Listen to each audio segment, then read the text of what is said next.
जय श्री राम, जय आदिवासी। दोस्तों, आप सबको आज 9 अगस्त को आदिवासी दिवस की हार्दिक शुभकामनाएं।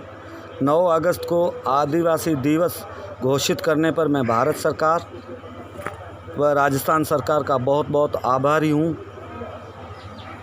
भारत सरकार ने हम आदिवासियों को इतना मान सम्मान दे करके 9 अगस्त का दिन आदिवासी दिवस के रूप में मनाने के लिए जो घोषणा की है, उसके लिए मैं भारत सरकार का आभारी हूँ।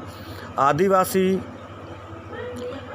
लाखों सालों से इस धरती पर आए हैं, लाखों साल पूर्व।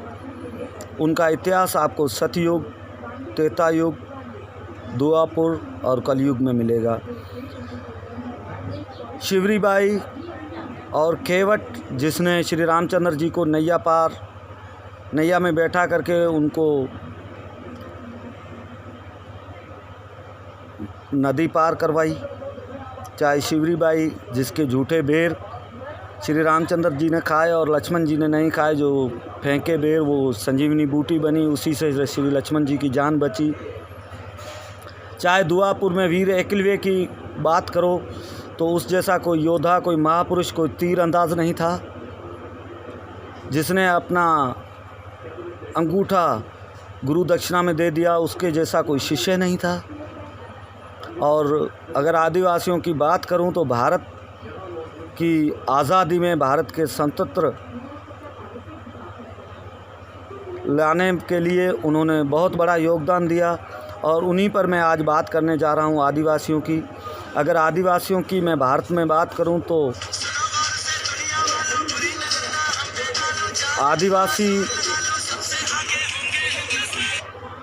आदिवासियों की संख्या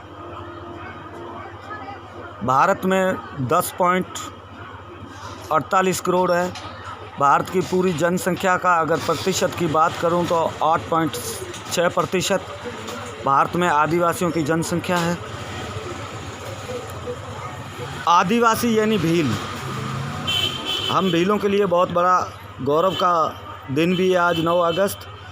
मैं देश विदेश में रहने वाले सभी भील भाइयों को, आदिवासियों को आज के इस दिवस की हार्दिक शुभकामनाएं देता हूं। आप सबको बहुत बहुत बधाई हो आदिवासी दिवस की। दोस्तों, आदिवासियों ने भारत की स्वतंत्रता के लिए, भारत की आज़ादी के लिए जो पहला युद्ध आदिवासियों ने किया वो 1855 में संथाल झारखंड के आदिवासी वीर योद्धा सिद्धू और कान्हू का विद्रोह हुआ। इसमें से 30 से 35 हज़ार आदिवासियों ने भाग लिया। आंदोलन ने हिंसक रूप ले लिया। अनेक अंग्रेज सैनिक और अधिकारी मारे गए। अंत में पूरे क्षेत्र को सेना के सुपुर्द कर दिया गया। मार्शल लॉ लागू कर दिया गया। देखते ही गोली मारने के आदेश सेना को दिए गए। कत्लेआम हुआ, जिसमें 10,000 आदिवासी मारे गए। रमणीका गुप्ता तथा माता प्रसाद ने इन आंकड़ों की पुष्टि की है। इसी तरह सन 1913 में मानगढ़ में हुए आदिवासी आंदोलन में भी 1500 आदिवासी शहीद हुए थे। ये आंकड़े बताते कि आदिवासी आंदोलन में लाखों आदिवासियों की जानें गई। भारत में सबसे पहली आदिवासियों ने स्वतंत्रता आंदोलन सन 1780 में संथाल परगना में प्रारंभ किया। 2 आदिवासी वीरों तिलिका और मांझी ने आंदोलन में नेतृत्व किया। ये आंदोलन सन 1790 तक चला। इसे दामिन विद्रोह कहते हैं। तिलिका और मांझी की गतिविधियों से अंग्रेज़ सेना परेशान हो चुकी थी। उन्हें पकड़ने के लिए सेना भेजी गई। तिलिका को इसकी भनक लग चुकी थी, ये देखने के लिए कि अंग्रेज़ सेना कहाँ तक पहुँची है। तिलिका ताड़ के ऊंचे पेड़ पर चढ़ गए। संयोग से अंग्रेज़ी सेना पास की झाड़ियों में छुपी हुई थी। उसका नेतृत्व मिस्टर क्लीवलैंड कर रहे थे। उसने तिलिका को पेड़ पर चढ़ते हुए देख लिया था। वह घोड़े पर सवार होकर पेड़ के पास पहुंचे। सेना ने भी पेड़ के चारों तरफ घेरा डाल दिया था। क्लीवलैंड ने तिलिका को ललकारा और पेड़ से नीचे उतरकर आत्मसमर्पण करने के लिए कहा। तिलिका ने क्लीवलैंड पर एक तीर चलाया जो उसकी छाती पर जाकर लगा। क्लीवलैंड नीचे गिर पड़ा, छटपटाने लगा। सेना उसे संभालने के लिए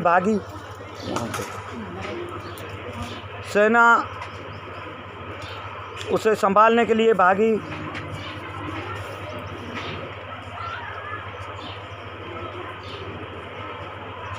इसी बीच तिलिका फुर्ती से पेड़ से नीचे उतरा और जंगल में गायब हो गया। अंग्रेज़ी सेना ने तिलिका को पकड़ने के लिए छापा मारी, युद्ध का सहारा किया। अंत में अंग्रेज़ सेना तिलिका को गिरफ्तार करने में सफल हो गई। अपनी हानि और बदला लेने के लिए तिलिका को अंग्रेज़ों ने पेड़ से लटका कर फांसी दी।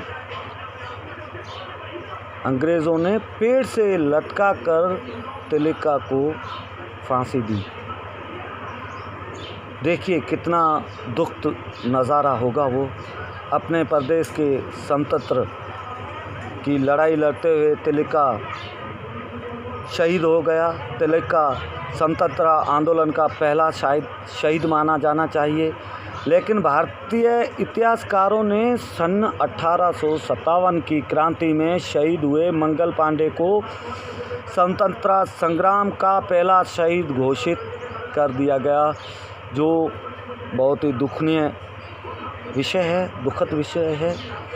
सच्चाई ये है कि मंगल पांडे से 70 साल पहले स्वतंत्रता आंदोलन में तिलिका शहीद हुआ था।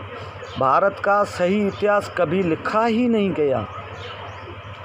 सवर्ण इतिहासकारों ने जो भी लिखा वो पक्षपातपूर्ण और एक तरफा लिखा। विडंबना है कि दलितों और आदिवासियों को सदैव इतिहास से बाहर रखा गया। उनके बड़े से बड़े त्याग, बलिदान, शौर्य गाथाओं को इतिहास में उल्लेख तक नहीं किया गया।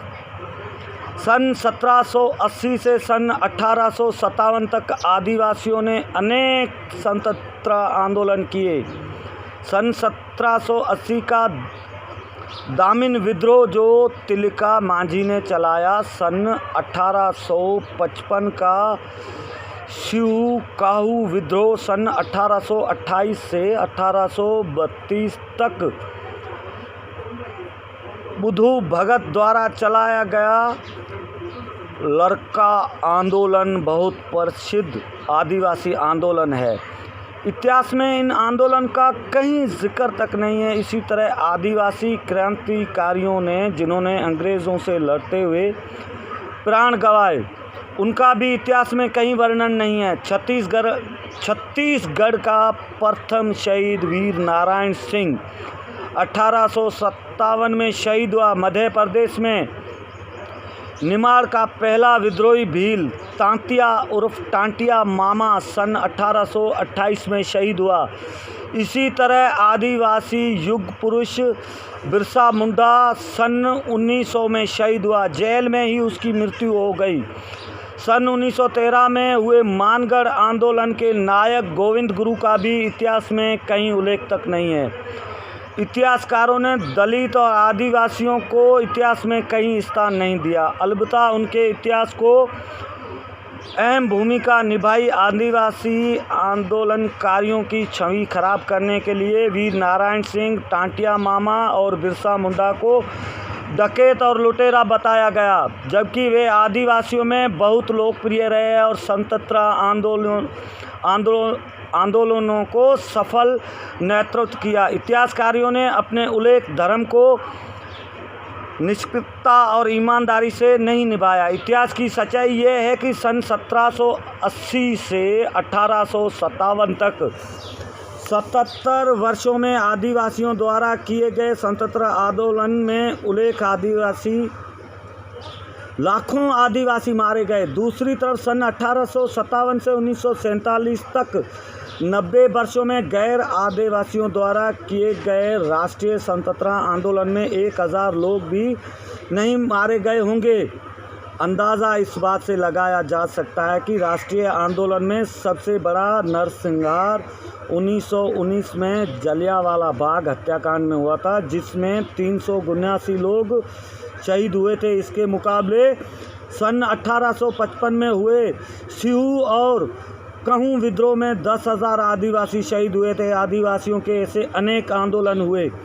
ये अलग बात है कि इतिहासकारों ने इन आंदोलनों का कहीं उल्लेख तक नहीं किया। इतिहासकारों ने ऐसा करके भारत के संपूर्ण इतिहास को ही संगठित और अविश्वसनीय बना दिया। निस्संदेह स्वतंत्रता आंदोलन में आदिवासियों की भूमिका महत्वपूर्ण रही। आज आवश्यकता सहित इतिहास लिखने की है। दोस्तों, मैंने आदिवासियों का जो योगदान रहा भारत की आज़ादी के लिए, जो लाखों आदिवासी शहीद हुए, उन आदिवासियों को आज मैं नमन करता हूं। उन वीर शहीद आदिवासियों को मैं नमन करता हूं। मुझे दुख होता है कि इतिहासकारों ने हम आदिवासियों का इतिहास में कहीं उल्लेख नहीं किया, कहीं जिक्र नहीं किया। ये हमारे लिए एक दुख की बात है। हम आदिवासियों को, हम दलितों के इतिहास को हमेशा छुपाया गया। ये हमारे लिए बड़े दुख की बात है। मैं आशा करता हूँ कि आगे जो इतिहासकार है, जहाँ इतिहास के जो लेखक है, वो भारत की आज़ादी में आदिवासियों का जो योगदान रहा उस पर ज़रूर वो लेख लिखेंगे, ऐसा मेरा मानना है। मैं भारत सरकार से भी विनती करता हूं कि आदिवासियों ने जो भारत की आज़ादी के लिए अपने प्राणों की आहुति दी, उसको व्यर्थ ना जाने दिया जाए, उसको इतिहास के पन्नों में शामिल किया जाए, ताकि हमारी पीढ़ी के नौजवानों को पता चले कि आदिवासी कितने वीर बहादुर थे, जिन्होंने भारत माता की आज़ादी के लिए अपने प्राणों की आहुति दी। मैं अपनी वार्तालाप समाप्त करते हुए आप सभी से एक बार फिर से हाथ जोड़ करके आप सभी दोस्तों को, सभी मित्रगणों को, देश विदेश में रहने वाले लाखों करोड़ों आदिवासियों को हाथ जोड़ करके 9 अगस्त आज आदिवासी दिवस की हार्दिक शुभकामनाएं देता हूं, हार्दिक बधाई देता हूं। जय आदिवासी, जय जोहर, जय श्री राम, जय श्री राम, वंदे मातरम, जय भारत माता।